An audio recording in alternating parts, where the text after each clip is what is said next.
وہ बेटी नहीं है किसी की, वो किसी के जिगर का टुकड़ा नहीं है, वो किसी के पेट से नहीं बनी हुई, वो किसी के खून से नहीं बनी। और फिर उसके कान में एक दिन खबर मिलती है उससे मासियों की तरह काम कराया जा रहा है, उसे बेटियों की तरह घर में नहीं रखा, बेटियों को जो प्रोटोकॉल दिया जा रहा है वो अलग है और बहू को प्रोटोकॉल दिया जा रहा है मासियों वाला, गैरों वाला। वो ये सुनता होगा और फिर भी दर्द देता होगा अपनी बेटी को कि बेटा अपने मर्द का साथ दी, ये कोई गम नहीं है। वो आदमी जो किसी के थल्ले नहीं आ सकता कभी, वो अपनी बेटी की वजह से मजबूर हो जाता है। उस कहते हैं ना वो सारी जिंदगी जो है ना वो सीने का गम होगा उसका, क्यों? क्योंकि उसने अपनी बेटी किसी के घर में दिया। मौत तक उसको ये टेंशन रहेगी कि मेरी बच्ची को कोई तकलीफ तो नहीं है। तो हमने पगड़ियां झुकाते हुए देखा सफेद दाढ़ियों के साथ अपनी बेटियों के लिए उनके बापों को उनके ससुराल के आगे पगड़ियां रखते हुए देखा है लोगों को, मेरी बेटी का घर बच्चा। या वो ये सुनता है कि हाथ उठाया उसके दामाद ने उसके जिगर के टुकड़े पे हाथ उठाया और वो घर आके उसे समझाता है कि बेटा दिए कार बसाई अपना।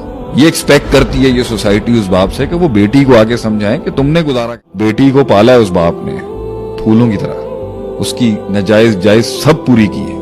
उसका ड्रेस लेते हुए कभी ब्रांड नहीं देखा उसने। एक गरीब भी झोंपड़पट्टी में रहता होगा ना तो अपनी बेटी के लिए सोचता नहीं होगा कि मैं क्या दे रहा हूँ उसको, जो वो अपनी कैपेसिटी में कर सकता था वो करता है। 18 साल 20 साल उसके बाप ने उसके ऊपर ये तलवार ही नहीं रखी कि ये ठीक है बेटा ये गलत है। वो जो मांगती रही वो देता रहा उसको, कोई लॉज नहीं थे उसके लिए।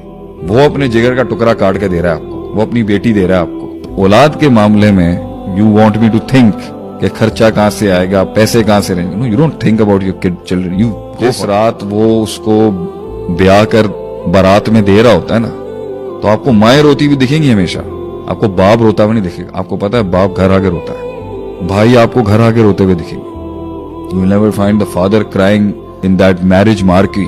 बाप घर आके अकेला रात को रोता है कि मेरी बेटी चली गई। क्योंकि आपको पता होना चाहिए daughters are always dad's daughter, you no.